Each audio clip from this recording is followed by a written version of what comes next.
Hi മക്കളെ, കീമിന് ചോദിച്ചിട്ടുള്ള ഒരു ഇമ്പോർട്ടൻ്റ് ആയിട്ടുള്ള 4 ചോദ്യം നമുക്ക് എന്ത് ചെയ്യാമെന്ന് ചെയ്ത് നോക്കാം. ഫിസിക്കൽ കെമിസ്ട്രിയുള്ള ചോദ്യമുണ്ട്, ഓർഗാനിക് എന്നുണ്ട്, അതേപോലെ ഇനി ഓർഗാനിക് എന്നുണ്ട്. ക്വസ്റ്റ്യൻസ് വളരെ സിമ്പിളാണ്. നിങ്ങൾ +1 +2 ലെവലിൽ ബോർഡ് എക്സാം ലെവലിൽ പഠിച്ചൊരു കുട്ടിക്ക് പോലും ചെയ്യാൻ പറ്റുന്ന ക്വസ്റ്റ്യനാണ് ആക്ച്വലി കീമിനൊക്കെ കെമിസ്ട്രി എന്നൊക്കെ പൊതുവേ ചോദിക്കാറുള്ളത്. നമുക്ക് എന്ത് ചെയ്യാം, ഓരോന്നായിട്ട് എന്ത് ചെയ്യാം, ഒന്ന് ചെയ്ത് നോക്കാം. മക്കൾ ഫസ്റ്റ് ക്വസ്റ്റ്യൻ ഒന്ന് വായിക്കുക. 1 mole of an alkene on ozonolysis give a mixture of 1 mole pentant 3-on and 1 mole methanol. അതായത് ഈ ഓപ്ഷനിലുള്ള ഏതെങ്കിലും ഒരു ഓപ്ഷനിൽ ഓസോണോലൈസിസ് നടത്തിയാൽ നിങ്ങൾക്ക് ഏത് കിട്ടണം? പെൻഡൻ 3-on കിട്ടണം, അതേ കൂടെ അതിൻ്റെ കൂടെ തന്നെ മെത്തനാൾ എന്ത് ചെയ്യണം കിട്ടണം. നമുക്ക് കറക്റ്റ് ആൻസറിലോട്ട് എന്ത് ചെയ്യാൻ കിടക്കാം. ഓപ്ഷൻ 3C ആണ് എന്തായിട്ട് വരിക, ആൻസർ ആയിട്ട് വരിക. നമുക്ക് ചെയ്ത് നോക്കാം. ഓപ്ഷൻ സിയിൽ നമുക്ക് ആദ്യം അവർ തന്ന കോമ്പൗണ്ട് എന്ത് ചെയ്യുന്നു വരച്ച് നോക്കുക.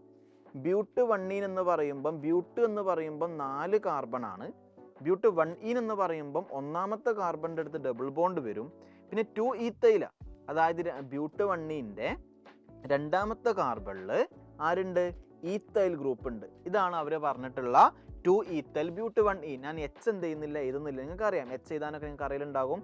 2 ബോണ്ട് വന്നു, അതുകൊണ്ട് നാലാമന് കാർബൺ 4 ബോണ്ട് ഉണ്ടാക്കും. 2 ബോണ്ട് വന്നു, അപ്പോൾ 2 ഹൈഡ്രജൻ അവിടെ ഉണ്ടാകും എന്നൊക്കെ നിങ്ങൾക്ക് അറിയാം. ഓക്കെ, ഇനി നിങ്ങൾ ഇയാൾ ഓസോണലൈസ് നടത്തുന്ന സമയത്ത് മക്കളെ ഷോർട്ട് കട്ട് എന്താ? ഓസോണലൈസിസിൻ്റെ ഡബിൾ ബോണ്ട് ഉള്ള ഭാഗം നിങ്ങൾ ഡബിൾ ബോണ്ട് മൊത്തം കംപ്ലീറ്റ് ആയിട്ട് എന്ത് ചെയ്യുക, ബ്രേക്ക് ചെയ്യുക. ഡബിൾ ബോണ്ട് പൊട്ടിച്ചതിന് ശേഷം ഡബിൾ ബോണ്ട് O കൊടുക്കുക, ഡബിൾ ബോണ്ട് O കൊടുക്കുക. അതാണ് ഷോർട്ട്. ഓസോണലൈസ് ചെയ്യേണ്ട കാര്യം എന്താ? ഡബിൾ ബോണ്ട് പൊട്ടിക്കുക, ഡബിൾ ബോണ്ട് പൊട്ടിയ ഭാഗത്ത് ഡബിൾ ബോണ്ട് O കൊടുക്കുക, ഡബിൾ ബോണ്ട് O കൊടുക്കുക. എടാ ഇതാരാ? ഇവിടെ 2 H ഉണ്ടാവുമല്ലോ. അപ്പോൾ ഇതാരാ? ഇത് ഫോർമാൽഡിഹൈഡ് അല്ലേ, അതായത് മെത്തനാൾ അല്ലേ. ബാക്കി ഇയാളുടെ പേര് പറഞ്ഞേ. ഇവിടെ ഡബിൾ ബോണ്ട് കൊടുത്താൽ ഇയാളുടെ പേരൊന്ന് പറഞ്ഞേ. ഇയാൾക്ക് 1 കൊടുക്കാം, ഇയാൾക്ക് 2 കൊടുക്കാം, 3 കൊടുക്കാം, 4 കൊടുക്കാം, 5 കൊടുക്കാം. മൂന്നാമത്തെ കാർബണിൻ്റെ അടുത്ത് C ഡബിൾ ബോണ്ട് O വന്നാൽ പെൻഡൻ 3-on എന്ന് 5 കാർബണാണ് ടോട്ടൽ ഉള്ളത്. അതിൽ മൂന്നാമത്തെ കാർബണിൻ്റെ അടുത്ത് ഡബിൾ ബോണ്ട് O വന്നു. അപ്പോൾ എന്ത് വിളിക്കാം? പെൻഡൻ 3-on എന്ന് വിളിക്കാം. അപ്പോൾ ഇതിൻ്റെ ആൻസർ ഞാൻ ഇവിടെ എഴുതി വെക്കുന്നുണ്ട്. ഇയാൾക്ക് ഓസോണലൈസ് നടന്നാൽ എന്താ കിട്ടുക? C ഡബിൾ ബോണ്ട് O കിട്ടും. ബാക്കി 2 H ആണല്ലോ. ഇവിടെ H വന്നു, ഇവിടെ H വന്നു. പിന്നെ ബാക്കിയുള്ള ആളാതാ, ഇയാൾ നിങ്ങൾ കണ്ട് എഴുതിയാൽ പോരെ. ഇങ്ങനെ എഴുതി വെക്കുക, അവിടെ ഒരു ഡബിൾ ബോണ്ട് ഓയും കൂടി കൊടുത്താൽ മതി. അവർ ഒന്നും ചെയ്യേണ്ട ആവശ്യമില്ല. അപ്പോൾ എന്ത് കിട്ടും? C C C C 5 carbon, അതിൽ മൂന്നാമത്തെ കാർബണിൻ്റെ അടുത്ത് ഡബിൾ ബോണ്ട് കൊടുക്കുക. ഇതാണ് ആര്? പെൻഡൻ 3-on. ഇതാണ് ആര്? മെത്തനാൾ. അപ്പോൾ മെത്തനാളും പെൻഡൻ 3-on കിട്ടണമെന്നുണ്ടെങ്കിൽ ഈ ഓപ്ഷൻ സിക്ക് എന്ത് നടക്കണം? ഓസോണലൈസ് നടക്കണം. ഓപ്ഷൻ സി ആണ് മാർക്ക് ചെയ്യേണ്ടത്. നിങ്ങളെല്ലാം ചെയ്ത് നോക്കണം. ചെയ്ത് നോക്കിയിട്ട് പെൻഡൻ 3-on മെത്തനാളും കിട്ടുന്ന ഓപ്ഷൻ മാർക്ക് ചെയ്യുക. ഓപ്ഷൻ സി ആയിട്ടായിരിക്കും എന്ത് വരിക? ആൻസർ ആയിട്ട് വരിക കേട്ടോ. അപ്പോൾ ഒരു ചോദ്യം കഴിഞ്ഞു. അടുത്ത ക്വസ്റ്റ്യനിലോട്ട് കിടക്കാം. ഇനോർഗാനിക് കെമിസ്ട്രിയിലുള്ള കോർഡിനേഷൻ കെമിസ്ട്രി എന്നുള്ള ഇമ്പോർട്ടൻ്റ് ആയിട്ടുള്ള ചാപ്റ്റർ എന്നുള്ള ചോദ്യമാണിത്. The number of unpaired electron in COF6 3-. അതായത് ഇതിൽ ആദ്യം നിങ്ങൾ ചെയ്യേണ്ടത് കൊബാൾട്ടിൻ്റെ ഓക്സിഡേഷൻ നമ്പർ കണ്ടുപിടിക്കുക. 6 ഫ്ലോറിൻ -6 ആണ്, ടോട്ടൽ ചാർജ് -3 ആണ്. -6 -3 ആവണമെന്നുണ്ടെങ്കിൽ കൊബാൾട്ടിൻ്റെ ചാർജ് +3 ആയിരിക്കണം. അപ്പോൾ കൊബാൾട്ട് +3 എന്ന് എഴുതി വെച്ചു. കൊബാൾട്ടിൻ്റെ കോൺഫിഗറേഷൻ 3d7 4s2. അതിന് 3 ഇലക്ട്രോൺ പോയാലാണ് കൊബാൾട്ട് +3 ആവുക. 3d7 4s2 എന്ന് 3 ഇലക്ട്രോൺ പോയാൽ 4s എന്ന് 2 പോയി, ബാക്കി 3d7 ഒന്നും കൂടി പോയാൽ ബാക്കി 3d6 ആ കിട്ടുക. മക്കളെ 3d6 നമ്മൾ എഴുതുന്ന സമയത്ത് നിങ്ങൾക്ക് അറിയേണ്ട ഒരു കാര്യമുണ്ട്. അവിടെ ഫ്ലോറിൻ വീക്ക് ഫീൽഡ് ലിഗൻഡാ. വീക്ക് ഫീൽഡ് ലിഗൻഡ് എന്ത് ചെയ്യൂല? പെയറിങ് നടക്കൂല. അപ്പോൾ നിങ്ങൾ ഓരോന്നിനും ഓരോരോ ഇലക്ട്രോൺ കൊടുക്കുക. അപ്പോൾ 3d5 ആയി. 6ാമത്തെ ഇലക്ട്രോൺ വേറെ ഓപ്ഷൻ ഒന്നും ഇല്ലാത്തതുകൊണ്ട് ഇവിടെ തന്നെ വരും. വേറെ option അയാൾക്കില്ല.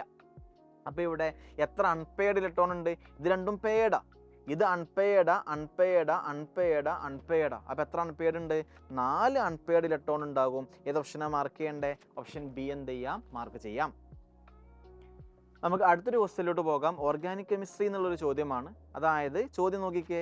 The decreasing order of stability of following carbocation. മക്കളെ കാർബോകാറ്റോണിൻ്റെ സ്റ്റെബിലിറ്റി തീരുമാനിക്കുക. ഇവിടെ നമ്മൾ ഹൈപ്പർ കോൺജുഗേഷൻ നോക്കിയിട്ടാണ്. ഈ കാർബോകാറ്റോണിൻ്റെ എന്താ ആൽഫ എച്ച് എന്ന് വെച്ചാൽ എന്താ? പോസിറ്റീവ് ചാർജുള്ള കാർബണിൻ്റെ തൊട്ടടുത്തുള്ള കാർബണിൻ്റെ അടുത്ത് എത്ര ആൽഫ എച്ച് ഉണ്ടോ അതിനെ വിളിക്കുന്ന പേര് അതായത് number of alpha H. Number of alpha H കൂടുമ്പോൾ കാർബോകാറ്റോണിൻ്റെ സ്റ്റെബിലിറ്റി എന്ത് ചെയ്യും? കൂടും. അപ്പോൾ ഈ പോസിറ്റീവ് ചാർജുള്ള കാർബണിൻ്റെ അടുത്ത് 3 CH3 ഗ്രൂപ്പുകളുണ്ട്. ഒരു CH3 ഗ്രൂപ്പിൻ്റെ അടുത്ത് 3 H. അപ്പോൾ 3 CH3 ഗ്രൂപ്പിൻ്റെ അടുത്ത് 3 × 3 അതായത് 9 ആൽഫ എച്ച് വരും. അപ്പോൾ ഇവിടെ എത്ര ആൽഫ എച്ചാ? 9 alpha H. ഈ പോസിറ്റീവ് ചാർജ് ഉള്ള കാർബണിൻ്റെ അടുത്ത് ഇവിടെ 2 CH3 ഗ്രൂപ്പ്, അപ്പോൾ 6 ആൽഫ എച്ച് ആയി. പിന്നെ ഇവിടെ ഒരു CH2 ഗ്രൂപ്പ് ഉണ്ട്. അപ്പോൾ ഇവിടെ 2 ആൽഫ എച്ചും ഇവിടെ ടോട്ടൽ 6 ആൽഫ എച്ചും. 6ഉം 2ഉം 8. ഇവിടെ 8 8 ആൽഫ, 6 2 8, അപ്പോൾ ടോട്ടൽ 8 ആൽഫ എച്ച് ഉണ്ടാവുക. ഇതാണ് ഇവിടുത്തെ കാർബോകാറ്റയോൺ. ആ കാർബോകാറ്റയോണിൻ്റെ തൊട്ടടുത്തുള്ള കാർബൺ ഇയാളും, അതായത് CH3യും CH2വും. ഇവിടെ 3 ആൽഫ എച്ചും ഇവിടെ 2 ആൽഫ എച്ചും, ടോട്ടൽ 5 ആൽഫ എച്ച്. അപ്പോൾ ഇവിടെ 9 ആൽഫ എച്ച്, ഇവിടെ 8 ആൽഫ എച്ച്, ഇവിടെ 5 ആൽഫ എച്ച്. ആൽഫ എച്ച് കൂടുമ്പം കാർബോകാറ്റയോണിൻ്റെ സ്റ്റെബിലിറ്റി കൂടും. അതുകൊണ്ട് ഏറ്റവും നല്ല സ്റ്റേബിൾ 1 ആണ്, പിന്നെ 2 ആണ്, പിന്നെ 3 ആണ്. അതായത് ഓപ്ഷൻ ഇ എന്ത് ചെയ്യാം, മാർക്ക് ചെയ്യാം. ഇ ആണ് ആൻസർ ആയിട്ട് വരിക. ലാസ്റ്റ് ചോദ്യം ഇക്വിലിബ്രിയം എന്നുള്ള ചാപ്റ്ററിലെ ഫിസിക്കൽ കെമിസ്ട്രിയിലുള്ള ഒരു ചോദ്യമാണ്.